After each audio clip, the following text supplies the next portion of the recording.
So today we'll study some basics about in survey sampling. So yeah, okay. So first order inclusion property is defined to be is the property that unit I, given unit I, the property that unit I is in the sample. So that is a given I, the summation is over all possible sample, such that I is included in the sample. Okay, and then we assign the property. The second order inclusion property is the property that you need the pair I and J belongs to the sample together. So then the summation, the definition of, so this is the definition, right? Definition of the property.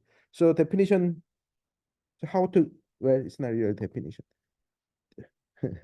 This is definition. This is how you compute it, right? Using the property rule. So, so then given I and J, we can consider possible samples such that the sample contains I and J, and then the corresponding property should be added up. So property sampling design means the definition of property sampling design is that pi I is greater than 0 for all element in the population.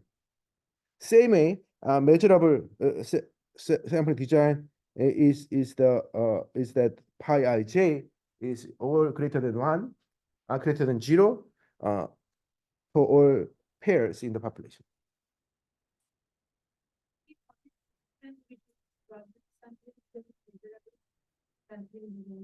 I'm sorry?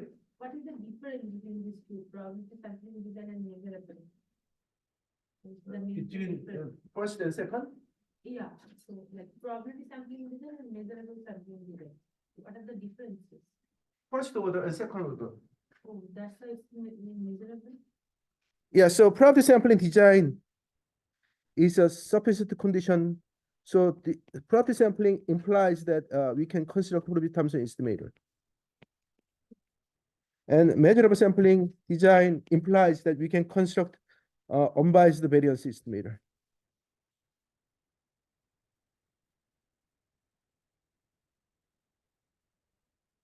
Okay, so what is Hotvitz-Thompson estimator? We'll see shortly. But we can define some indicator function.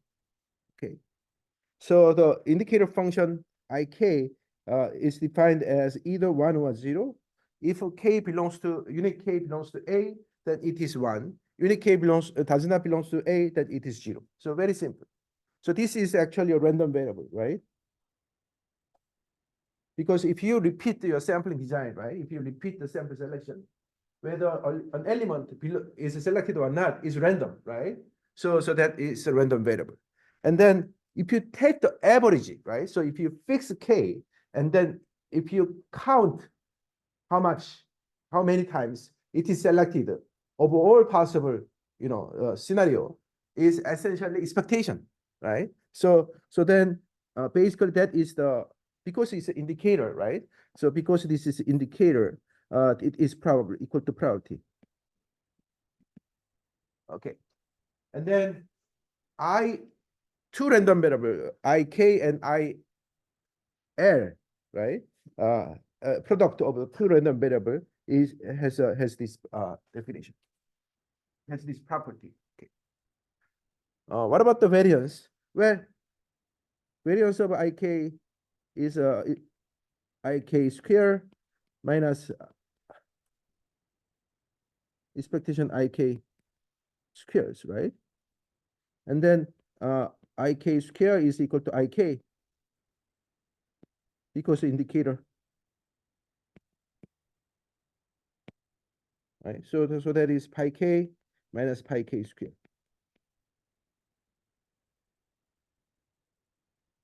So that is the definition. Covariance, right? Covariance it means that you have a expectation of IK, IL minus expectation IK times IL. So expectation of expectation IK that is a pi KL, right? And then pi K pi.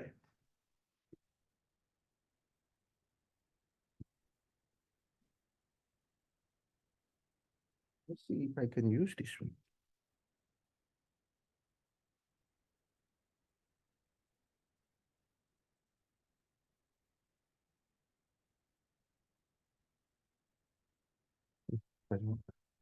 Okay, so and then if I use IK, right? Definition of IK and take the summation over all population, finite population, then it basically count, right? Number of times that unit is selected. So how many units are selected essentially, right? So that is actually sample size. So sample size could be random. So some designs have a sample size fixed, but some sampling designs could have a random. Okay. So if NA, so to emphasize its dependency, randomness, I can use NA, but if uh, some designs fixed does not depend on A, then it is fixed in the sense that the variance of this random variable is 0, right? So that's about indicator function. And now let's use the definition of pi I, pi jk, and apply to simple ensemble. So remember in the last week, right?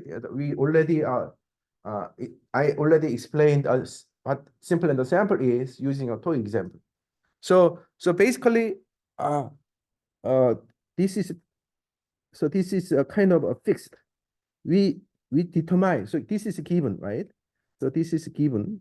So given the population, that means we know we have a given the population size, and then out of the population, we want to select, say, 100 samples, right? So sample of size 100. Then n is something that we determine, right? We fix. And then given n, so n is no longer random variable, n is fixed. And then we can consider all possible combination, right? So how many samples? Well, we have this kind of combination, right? N combination, capital N combination N. So just to yeah, I kind of forget. Is this I forget. uh, so what is the definition? Something like that, right? N combination small n? No.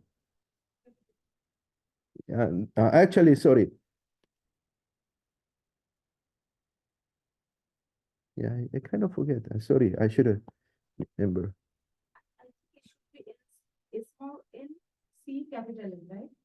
Yeah, so yeah, another notation is yeah, another notation is capital N combination small n. But I kind of forget the definition. So this is I think we have a n factorial and then divide by n factorial, or small n minus n factorial, something like that. Okay, yeah, thank you. Yeah, yes. Okay, right. Okay. Don't ask me what factorial is, right? So then a simple sampling design is basically because we have this possible this many possible samples, we give the equal property. Then the property is the sampling design is that we give the equal uh, property, and then so you can check that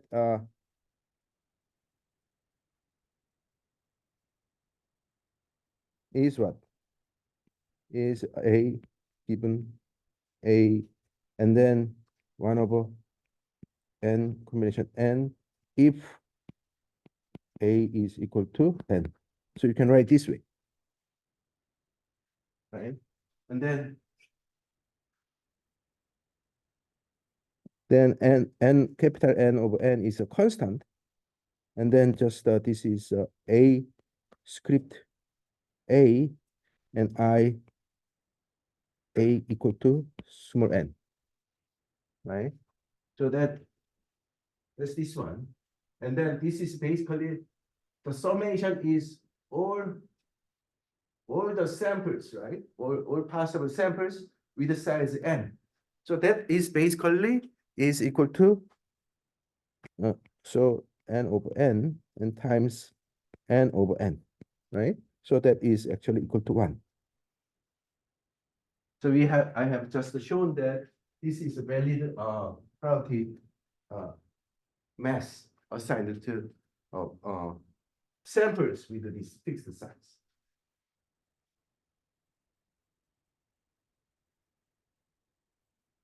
Okay. And then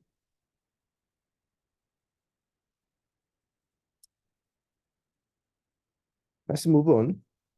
What about, so we can use this definition to derive this. So how to compute this? Pi I is the definition of pi I is equal to, so let's use K.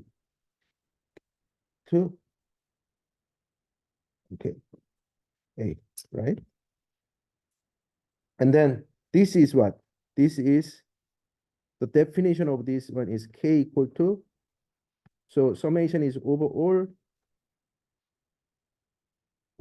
A such that K is in A, right? And then P A. So the summation, so the probability of K is belong to A is actually given K, right? Then we fix K and count, right?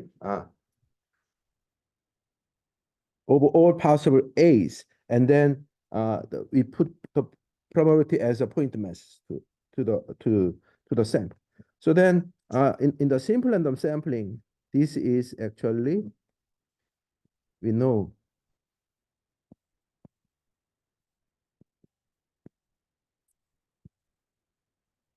right? So this one is indeed this one.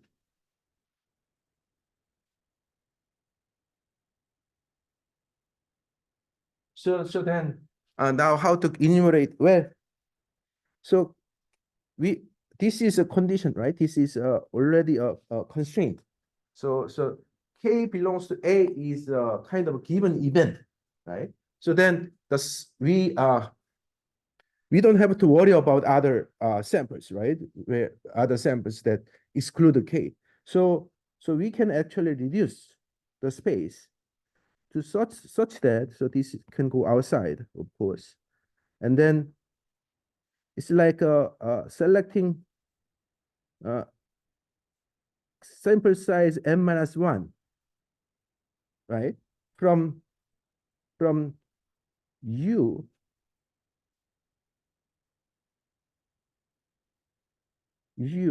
excluding K,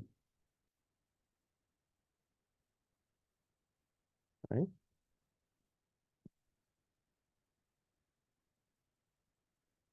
So basically, actually, we don't have to use a subscript n because,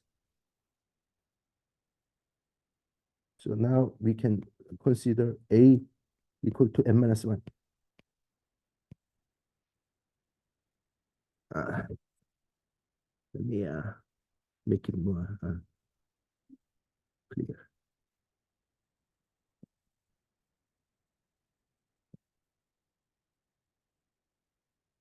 So basically, my summation, right? My summation here is that we already set aside K, right? We set aside the K in the population. And then now the population has a capital N-1 element, right? Because in the population, we exclude K. Take out K. And then the element is, how many elements do we have? N minus N element. And so we have only to count all possible samples of size small n minus 1. So basically we have mn times n minus 1, n minus 1. Okay. Which is, so then we can use the definition that I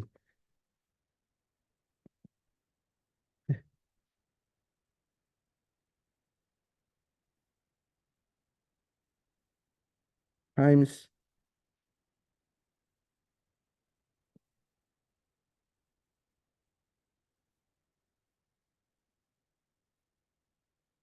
oops, right?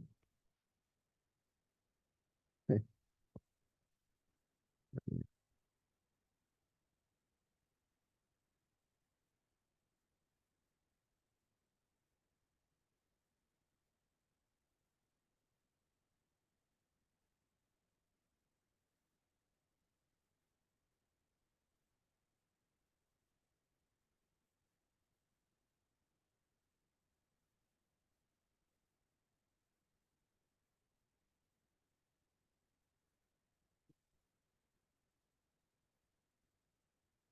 So that proves this.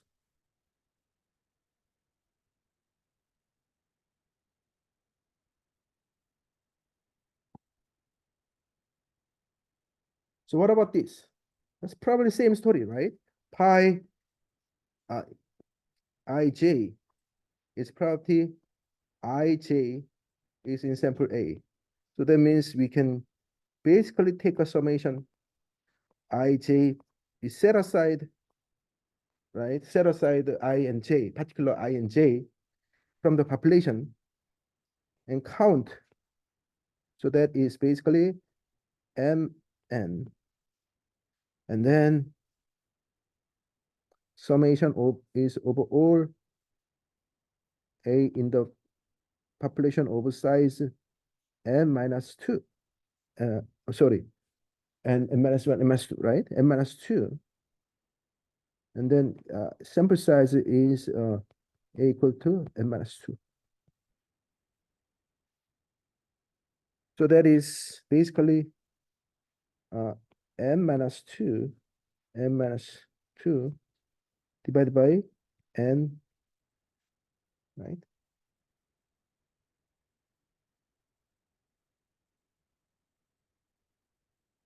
So we have a, we select small n minus 2 out of, this is 2.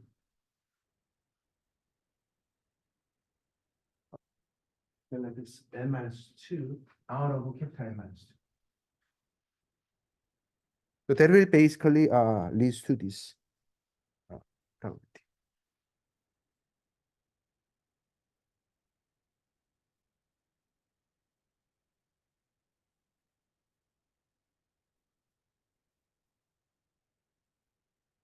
Well, here's another way. So we can kind of start from here. Okay, we start from summation of II is equal to small n. And then take a expectation.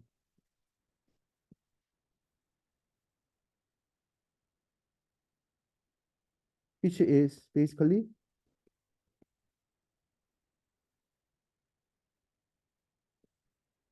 right? Take expectation, we get this. And now think about that. II on the sampling, everything is symmetric, right? Simple and sampling, we don't really treat one element to special to another, right? We just treat everything equal probability. So that means pi I has to be the same. All equal. Pi 1 is right on the simple and the sampling because we equally distribute. So there's no reason to believe that probability will be different, right? So that means actually pi I is all equal to n over n.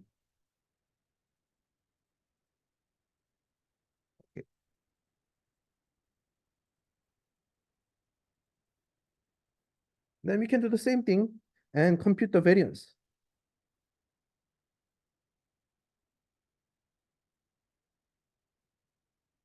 Well, okay. I don't know.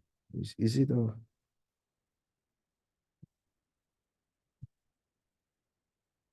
but let's try.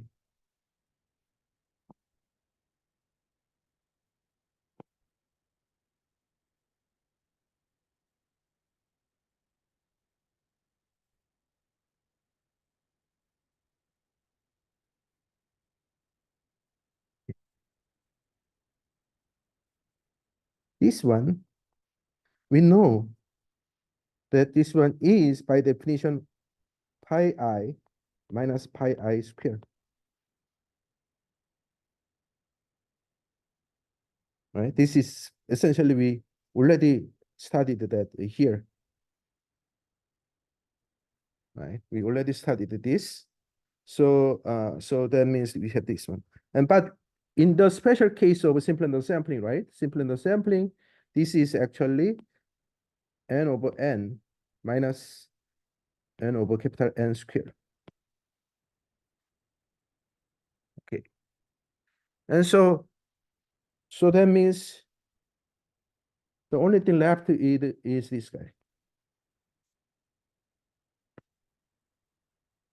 But same way, they should be the equal, right? They should be the same because everything is symmetric. So that means covariance Ij for so okay. Actually, this is if I equal to j, then this is already variance I which is let's use f notation. F equals n of n. So this is f times 1 minus f.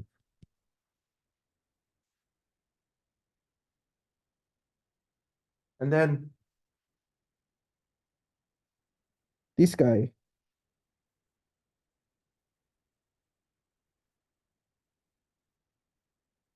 I think I kind of make a problem more difficult than necessary, but let's continue. So n times this equation, right? This equation we can kind of try to simplify. So if I simplify, then this is basically plus n minus 1 minus covariance time equals 0. Why?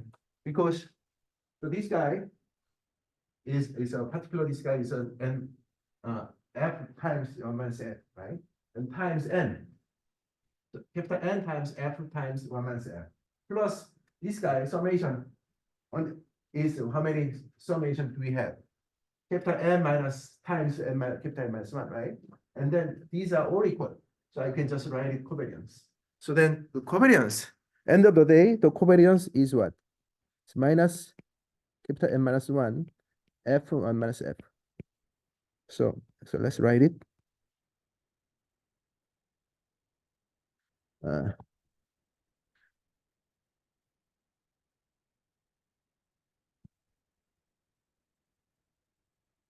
Unequal.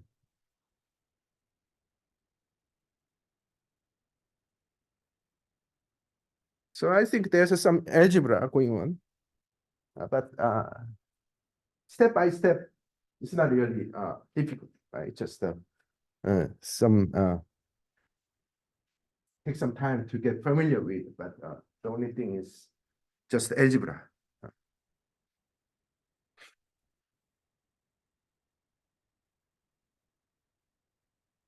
Okay, so covariance given the covariance ij, we can compute the expected pi ij minus pi I pi j, and this is we know that this is 1 minus n minus 1.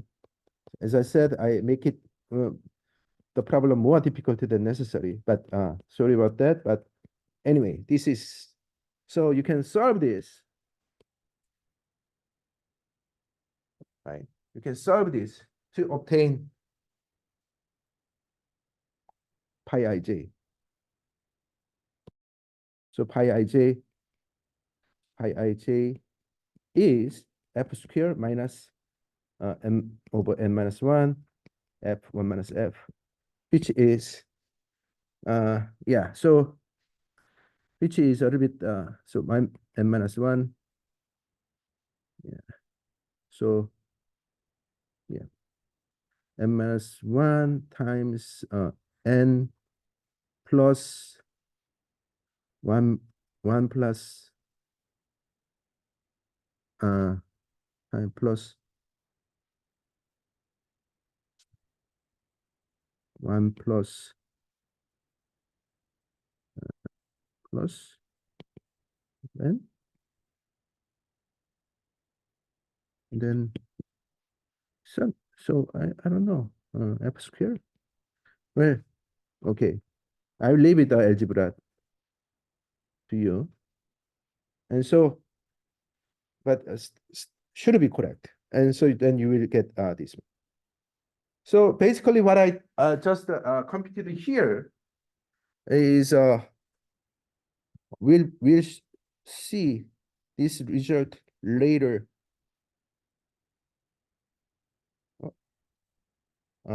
Next week. Sorry about that.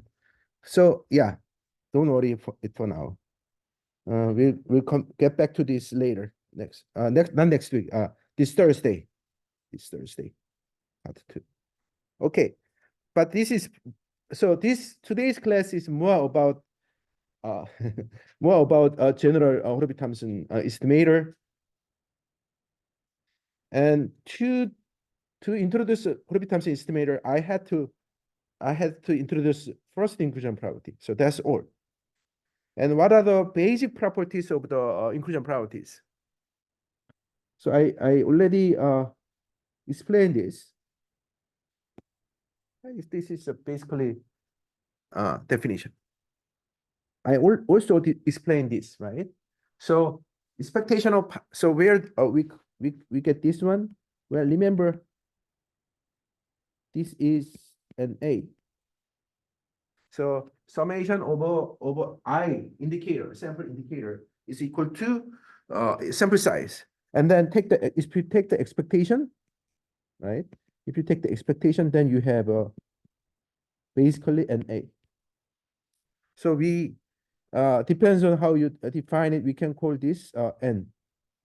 So N is not really clear because N could have two concepts. One is the realized sample size, or could be expected sample size. So if N is random, right? So but so to be clear, to be accurate, this N here is more like expected sample size.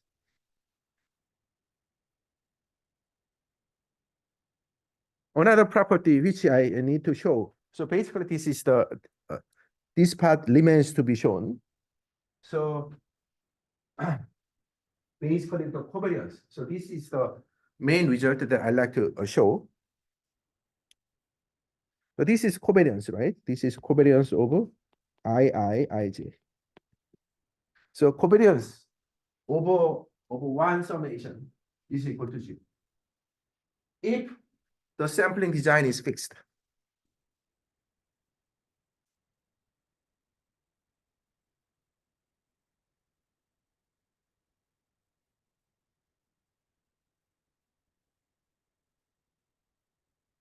So we first prove this one, and then we'll prove this. So proof of this. So summation j equal to 1 to n pi ij. So we wish to show n pi j. This is summation is over, should be I. So I n pi j.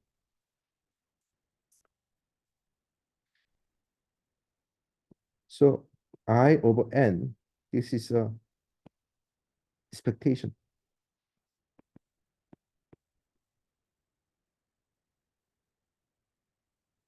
This is expectation. The left side is expectation. And then this guy is equal to, we can take the summation inside. So we can always exchange the order of expectation and integration. as long as the summation is finite, no problem, right? If summation is infinite, then maybe we should be careful, but for finite, no problem.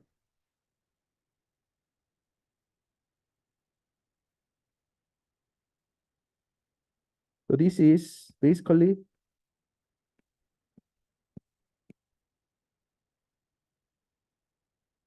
sample size.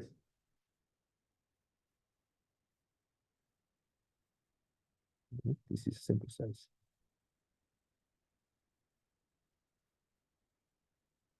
And if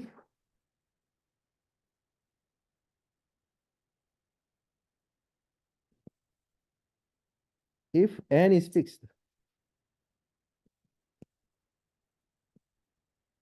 if fixed means not random variable, right?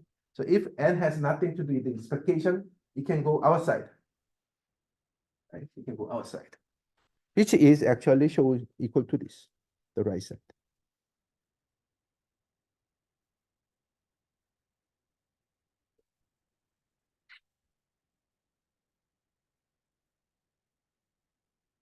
Second,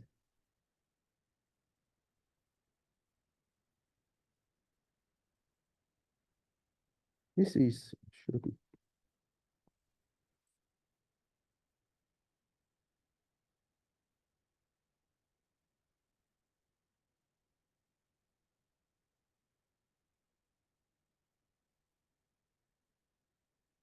so by 1, this is equal to n pi I pi j, and then this is also n pi j. It's 0.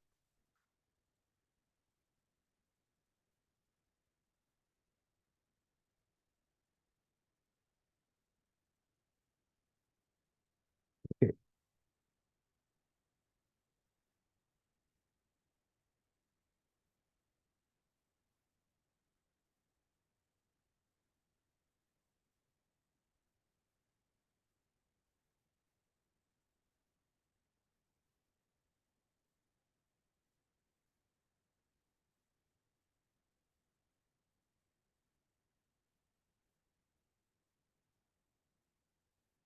So that basically proves this lemma.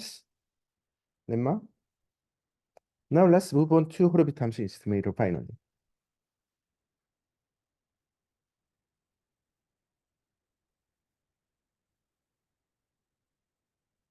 Okay. So this is the definition of Hotvitz-Thompson estimator. Hotvitz-Thompson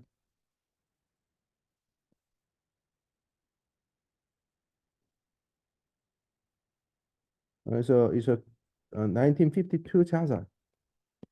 This is one of the highly cited paper in statistics, and they were actually graduate student at Iowa State University. I don't know if you familiar with heard about the story. So that's interesting because how come? So they are not professor at the time. They are just two PhDs, two graduate students at the CSSM. I mean, former CSSM. So they somehow they studied together and write paper together and come up with some really influential paper. So you guys should be be encouraged to be more independent and pursue your research without relying on advisors. So anyway, so interesting. So another interesting part is that at the time, Iowa State has a very center of statistics, especially in survey sampling, and so they invited many famous scholars all over the world, from India, from Japan. So at the time, somehow there's a Japanese professor, Mizuno, something like that. So he gave a 1 semester course about survey sampling, and in his lecture note, the idea for Hotvitz-Thompson estimate is already there. So the Hotvitz-Thompson estimator idea was not totally new at the time. I mean, it doesn't happen to have a publication, but but it's kind of I'd say it's more like implicitly understood among the expert in that community. And then, so in his lecture, he kind of introduced this concept, and then didn't have time to write a paper. And then in the class, there's a Hotvitz and Thompson was students in that class. So basically, they found that the idea is interesting, but was not published yet. So they thought that maybe this is a good opportunity to write a paper together. So they ended up writing a paper. But unfortunately, Mizuno went back to Japan after the class or after the semester. He went to Japan, and at that time, there's no email, right? There's nothing, no communication. So they could probably, put Professor Mizuno as a third author or something, but they didn't. So later, Professor Mizuno was really upset to hear that the paper was published without really, getting his approval or anything. But anyway, that happens. I will not angry. So feel free to use my idea and publish. No problem. Okay. So Hotvitz-Thompson estimator. Anyway, this is a very powerful estimator, as you can see. So this is, first of all, it exists only for probability samples, right? So why? Because if pi i's are 0, equal to 0 for some element, you cannot really compute it, right? You cannot really compute it. So why it is unbiased? So one of the important properties is unbiasedness. So let's take a look at so why Hotvitz-Thompson estimator is a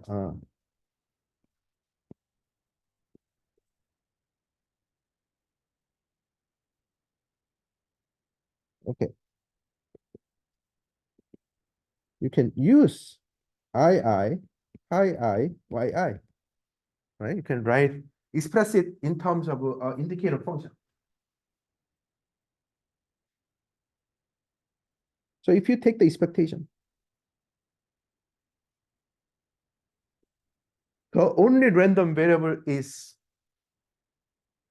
this is a random variable. Everything else is fixed constant, right? So why in our training we kind of believe y is a random variable, but here no, just a given population characteristic, nothing else. So then the expectation can, as you can see,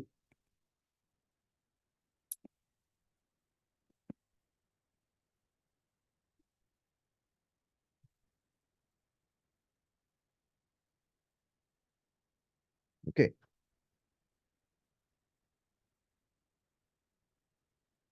cancels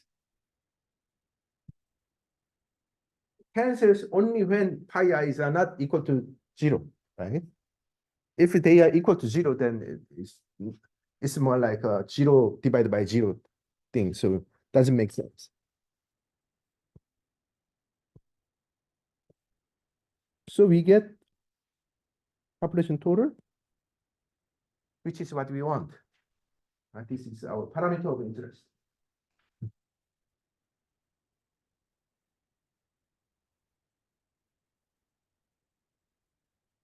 Now, what about the variance?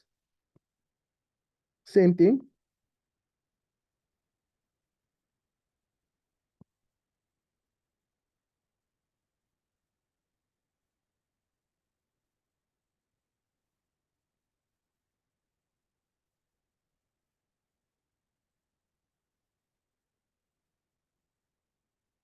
Variance of I, yi square plus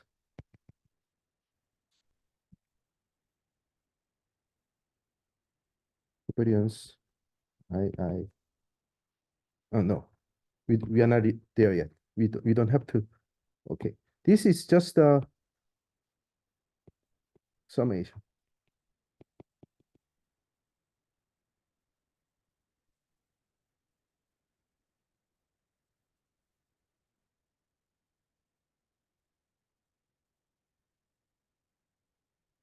That's it.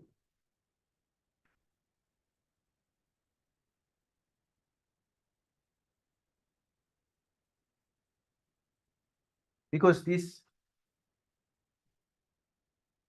is random variable, right? This is just the coefficient, right? Constant. And so it's coefficient. So if you, this is basically linear summation, linear weighted summation of the random variable. So then you can obtain this.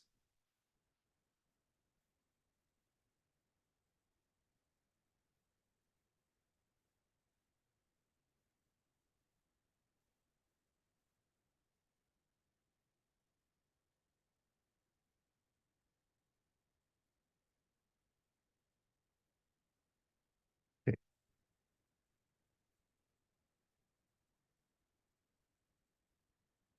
That basically proves the second part.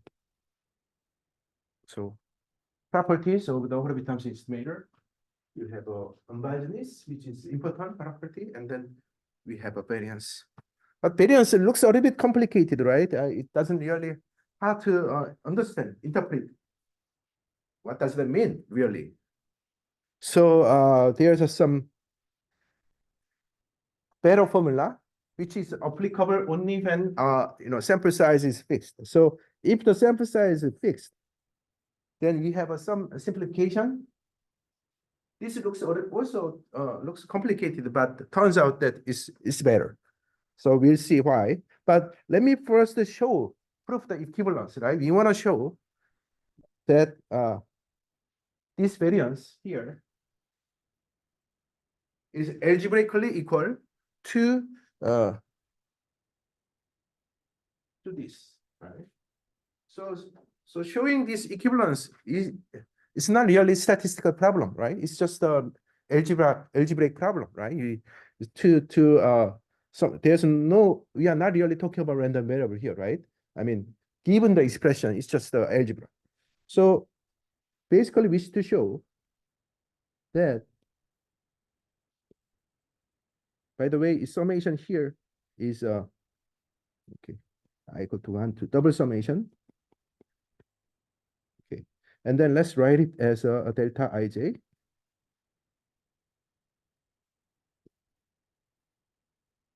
Yi minus y pi, oops.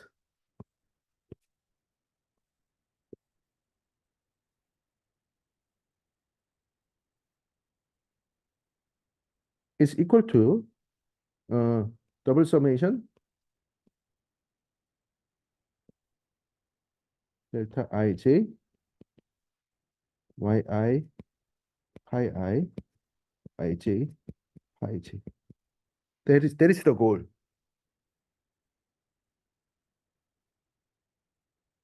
We're gonna show this as an algebraic identity. Okay. So left hand side, you need to probably you may want to just expand.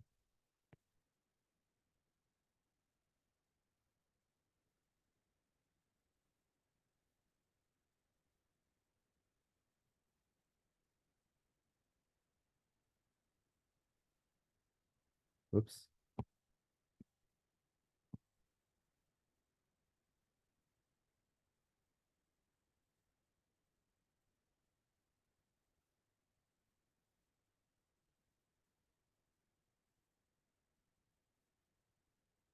Okay.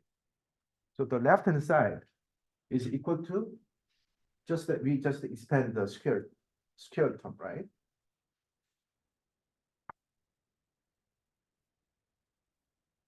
And then we have a three terms basically.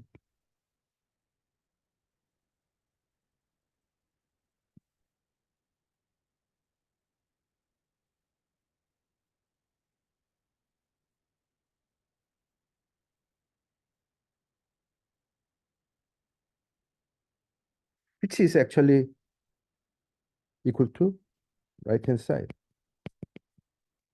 This one. Equal.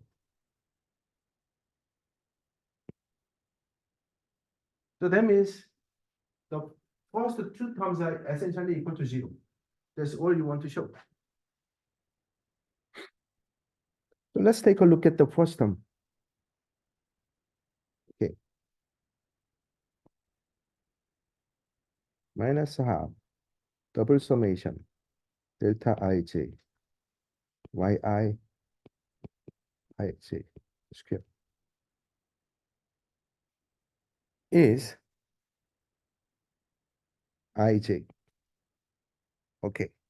So let's do one by one. So in the second summation, you basically you can move the yi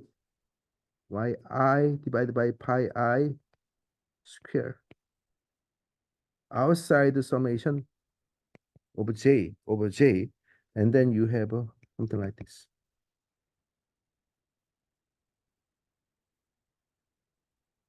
Summation I and summation j, right?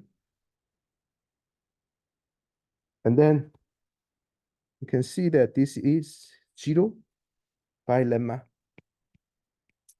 previous lemma, because the previous lemma here shows that it's this one, right? Summation over j on delta ij is equal to 0 on the fixed sample size design.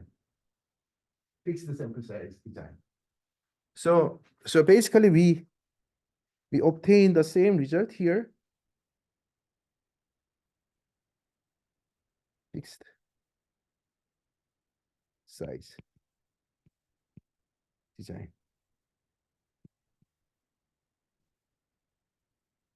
So for fixed sample size case, we get this one. Same way, you can get the same thing, I guess.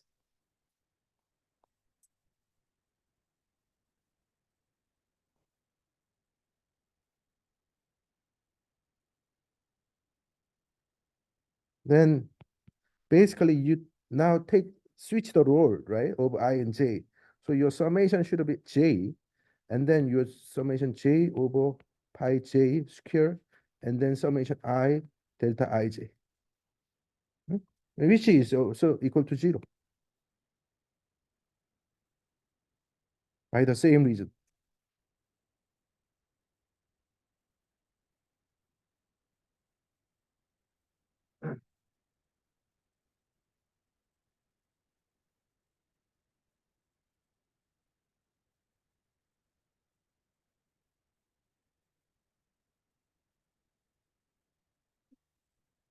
Okay, so that basically proved the third property of the theorem. So the part of the theorem.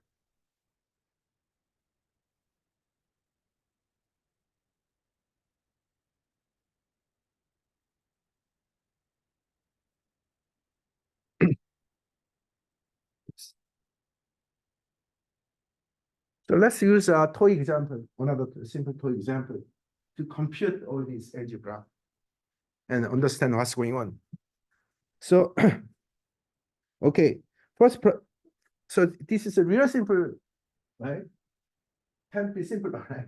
You have 3 elements in the population and select, I guess it's 2, but not equal probability now.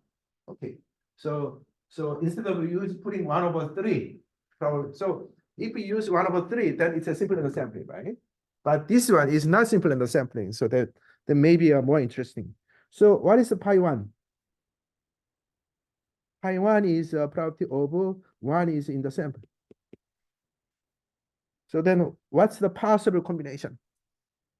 Probability of, so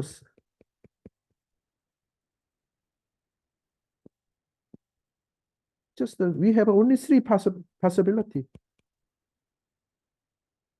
So in the sample, 1 is in the sample means that 1 belongs to A1, or 1 belongs to A2, or 1 belongs to A3. Okay. So that is actually 0.5 plus 0.25 plus 0. Why 0? because A3 does not contain 1, right? So that means it's 0.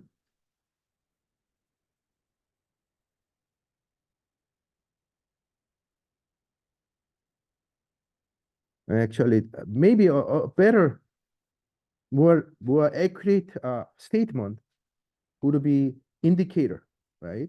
So PA1 times indicator of 1 is in the A plus PA2 is an indicator of 1 in the A. In A2, A1, A2 plus PA3, the same story, but this is probably more accurate statement of this, computing this probability. So then 0.5 times 1 plus 0.5 times 1, and then 0.25, oops.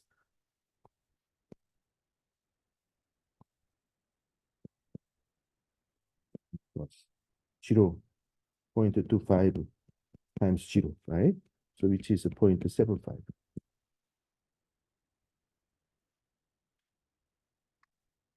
What is pi 2? So let's do quickly now. So pi 2 here, this one and this case, right?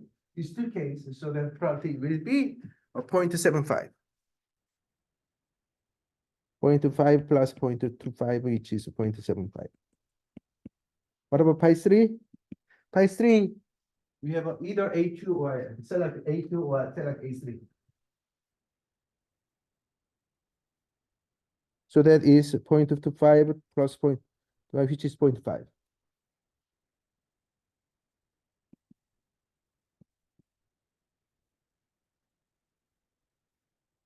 Okay. So then now we are in a position to compute the Hotvitz-Thompson estimator. Okay. How? So Hotvitz-Thompson estimator, it should be computed in the sample, right? Should be computed from the sample observation. So that means you conceptually observe Y1 and Y2, right? In A1, right? So then Y1 divided by pi 1, which is 0.75, plus Y2 divided by 0.75. Same way, Y1 divided by 0.75 plus Y3 divided by 0.5.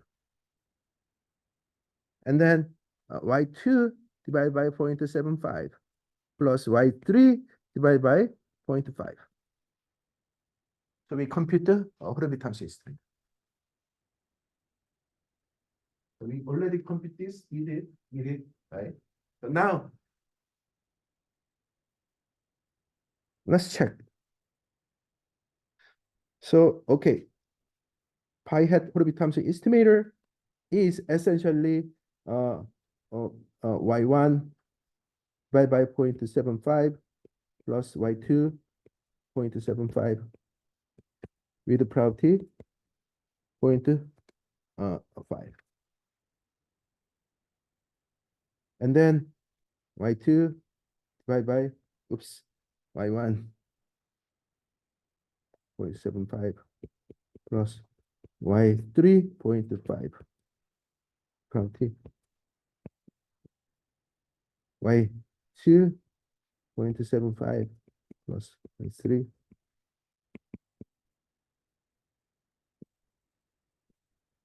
So once you write this way, this Hotvitz-Thompson estimator is nothing but discrete random variable, right? Discrete random variable. So you can compute the probability.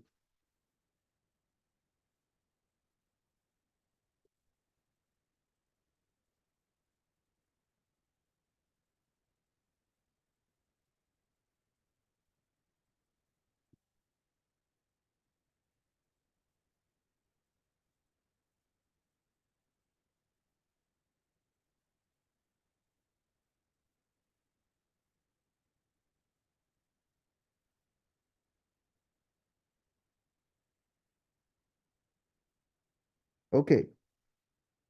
So let's check the coefficient for y1,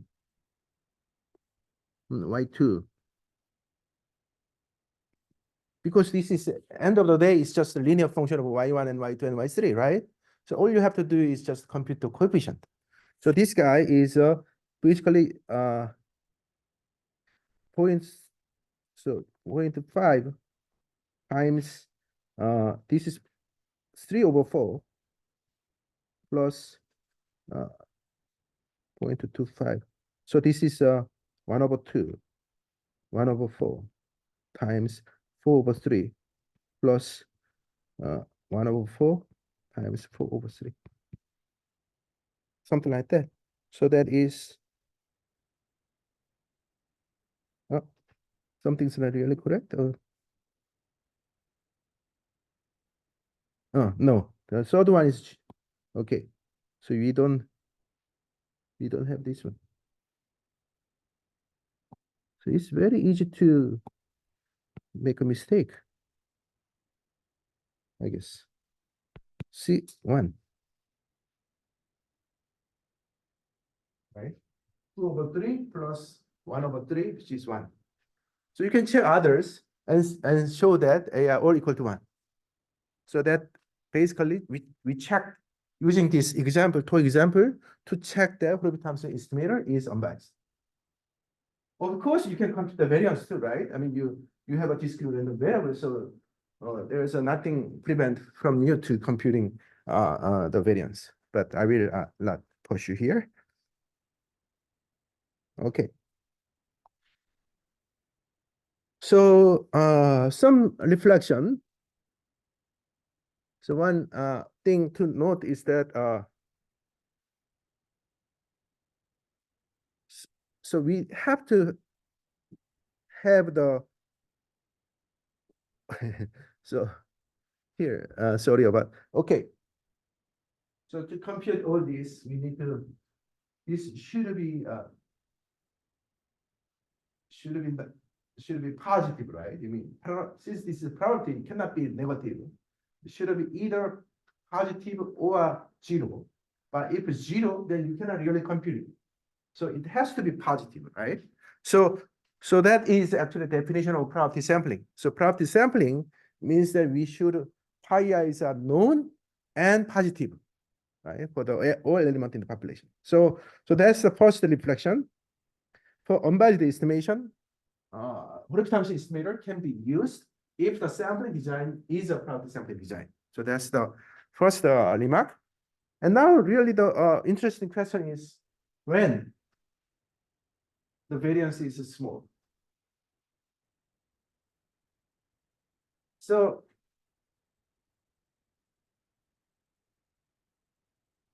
remember covariance I. So this guy is a covariance IIJ, right?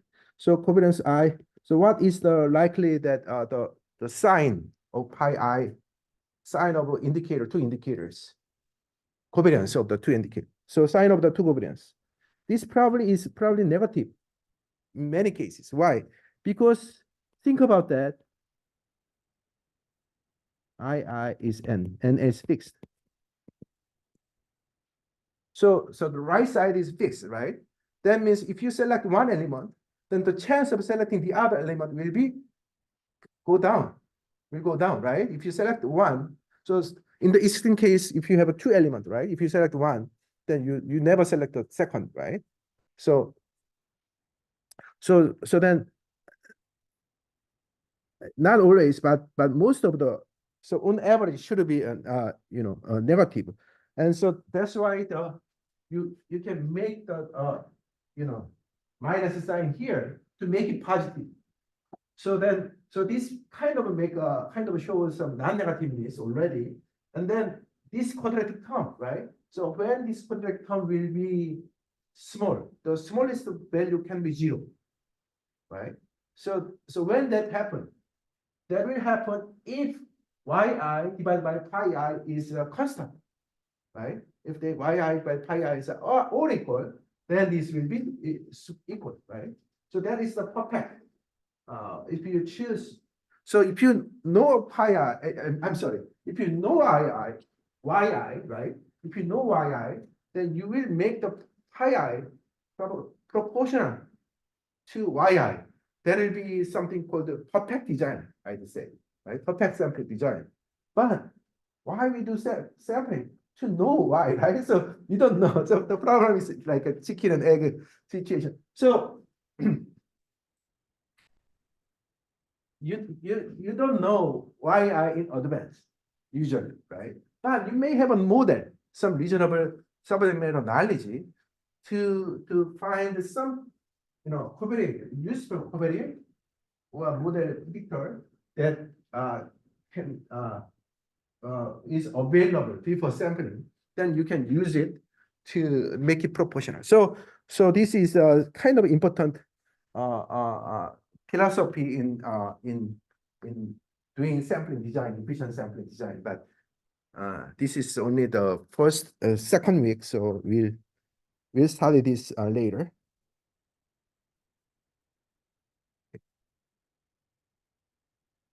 Okay. Now, so here we only talk about estimation of Hotvitz-Thompson estimator, right? And we show this and we compute it. We have developed a formula for this. So the variance itself, right? The variance itself here. The variance itself is a finite population quantity. A finite population quantity. It's not something you can compute from the sample, right? So to compute this one, you requires all the knowledge about the population, which you don't know, right? Which you only have observation in the sample. So that's why we want to consider variance estimation. So variance estimation, you want to construct a statistic function of a random variable, function of yi in the sample, such that the expectation of v hat is equal to variance of Hotvitz-Thompson estimator. And the idea is it's actually not difficult to recognize that, okay, the quantity here is a quadratic function.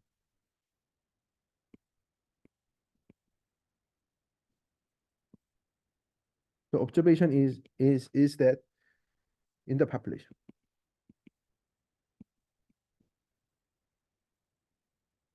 The variance over the Hotvitz-Thompson estimator turns out to be just a quadratic function of yi in the population. So that means you can write it, you can express this. So that means you can have this expression.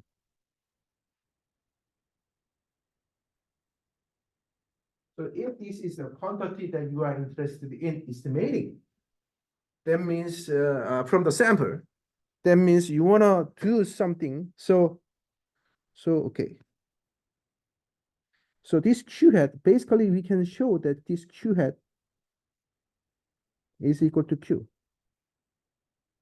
And using the same argument that we showed for Hotvitz-Thompson estimator, because if you look at this Q hat carefully, you can write it as a population quantity with a sample indicator function.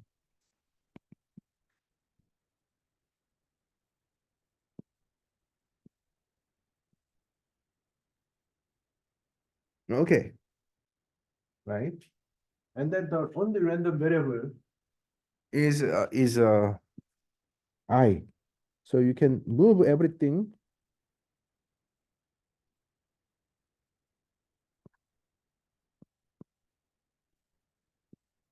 times pi ij inverse omega ij yj, something like that. And then you get basically cancellation.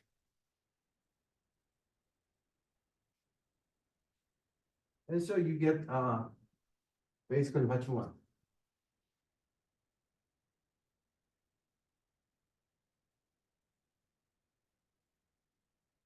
And now in the particular case of the omega ij is what? Delta ij divided by 1 over pi I, pi j. This particular choice leads to the sampling variance of the Hotvitz-Thompson estimator, so that you can essentially compute the. So basically, my point is that this one is actually omega ij. So you could replace summation in the population to summation in the sample, and then divide by the weight, which is second order inclusion probability.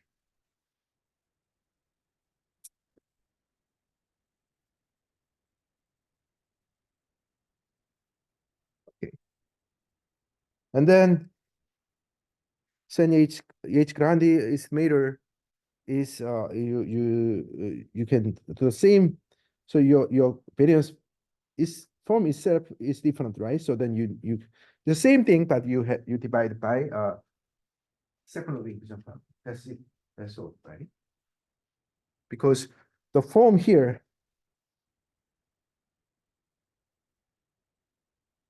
right? This is the Jae-kwang variance estimator. So you have a different form, but it is still quadratic function. Quadratic function of Yij. So you just use the same form, but change the summation in the population to summation in the sample, and divide by the second order inclusion probability. So that basically take care of the constructing variance estimator.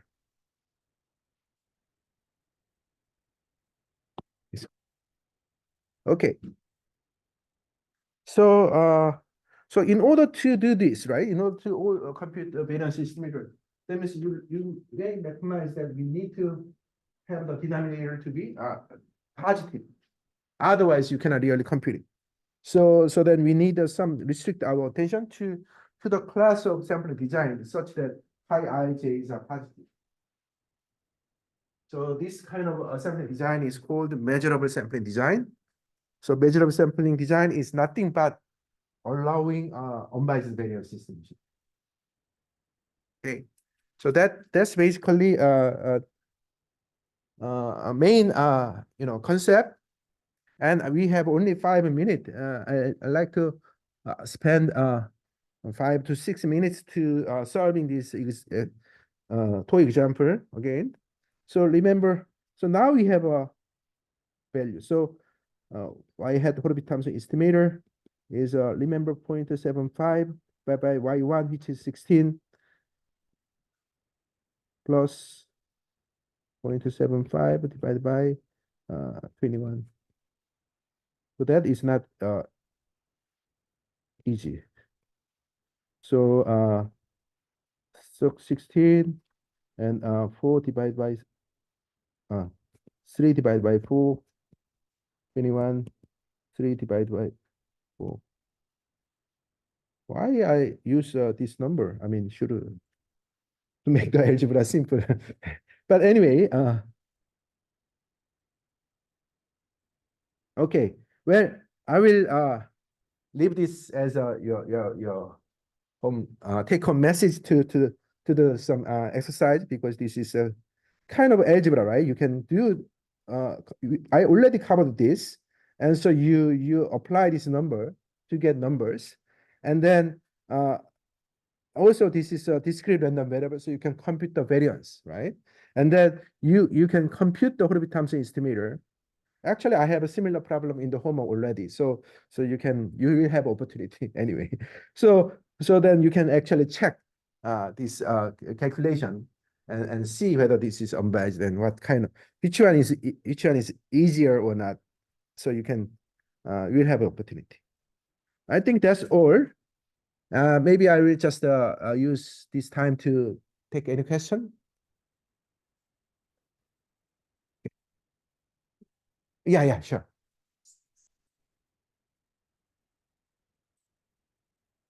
Huh? So yeah, good question. So survey sampling and missing data has a very close connection, causal inference. So survey sampling, missing data, causal inference. Actually, it's three. We have three. It's a triangle. All stem from George Neumann.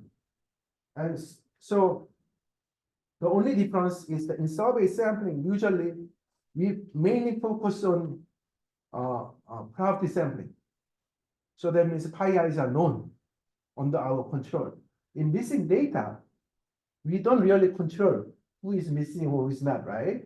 So then it's more like we just passively get this missing data rather than actively determine who's. So survey sampling design is sometimes called planned missingness. We plan missingness intentionally to save money, right? And try to balance the efficiency and cost trade-off. That's a quite important topic in survey sampling. Missing data, we don't have a choice. Just missing data is given to us, and then we try to our best to do to make an inference about what's going on behind, right? So that's, but they are quite similar in some sense. So you will have an opportunity to learn 523. So I have a class. I will teach us missing data course in some open maybe next semester, next year or something like that. Okay, stay tuned. Anything else? Okay, if not, then I will put it for today and see you